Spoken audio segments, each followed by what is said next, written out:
Il nous y est tous déjà arrivé de marcher dans notre salon et se coigner l'orteil contre le pied de la table. À ce moment-là, le temps s'arrête, on ressent une douleur insupportable et on souhaiterait donc de ne plus ressentir la douleur. Comme un super-héros, lorsqu'il se blesse, il n'a pas mal. Et on se demande, est-ce que c'est possible de ne plus ressentir la douleur?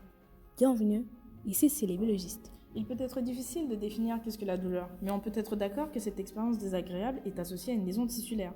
Tout d'abord, dans un neurone, il y a différentes parties. Très généralement, on parle d'axones, de dendrites et de boutons terminaux.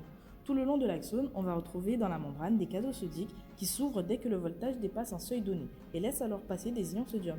Un potentiel d'action va alors se propager le long de cet axone, ce sera l'influx nerveux. Celui-ci va passer d'un neurone à un autre par l'intermédiaire de synapses. Tout commence quand tu te blesses, tu vas ressentir une douleur et pour ressentir cette douleur, on a des neurones qui sont spécialisés dans la production des signaux douloureux. En effet, puisqu'ils possèdent sur leur terminaison synaptique des récepteurs à la douleur qui sont appelés nocicepteurs. Ils sont répartis sur 3 zones, la peau qu'on va appeler nocicepteur 1, dans la moelle épinière qu'on va appeler nocicepteur 2 et dans le cerveau qu'on va appeler nocicepteur 3. Le premier nocicepteur va recevoir un stimulus qui va propager le message jusqu'au second nocicepteur, dans la moelle épinière. Celui-ci va à son tour propager le message jusqu'au nocicepteur tertiaire qui se trouve dans le cerveau. C'est grâce à ces nocicepteurs que l'on ressent la douleur. Malgré le fait qu'on déteste cette sensation, elle a néanmoins des avantages qui ne peuvent être appréciés que par ceux qui y sont insensibles. Mais comment c'est possible qu'il y a des personnes qui ne ressentent pas la douleur? Eh bien, Randa, il existe une maladie qui affecte une personne sur 100 millions. Cette maladie est appelée insensibilité congénitale à la douleur. Des études ont montré que cette maladie est due à une mutation des gènes SCNP9A. Ces gènes sont responsables d'une partie de la structure des canaux sodium, appelés NAV 1,7, des nocicepteurs qui sont les récepteurs à la douleur. En présence de cette mutation, il y a absence du canal sodique, donc plus de passage d'ion sodium, ce qui empêche l'influx nerveux de se propager. L'information sensorielle ne parvient donc plus au cerveau.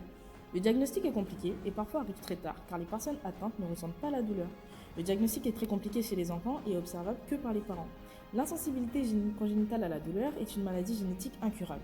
La douleur est donc essentielle pour nous. Il n'existe pas de médicaments à ce jour pour cette maladie. Néanmoins, les enfants atteints sont suivis par des ergothérapeutes afin d'appréhender les différents dangers auxquels ils sont constamment confrontés. Finalement, ce n'est pas comme être un super-héros. Bah non, Randa, ces personnes perdent un signal d'alerte contre le danger. Malheureusement, ils n'atteignent pas l'âge de 30 ans, car la plupart sont décédés en accomplissant des gestes très dangereux sans s'en rendre compte. Merci de nous avoir écoutés.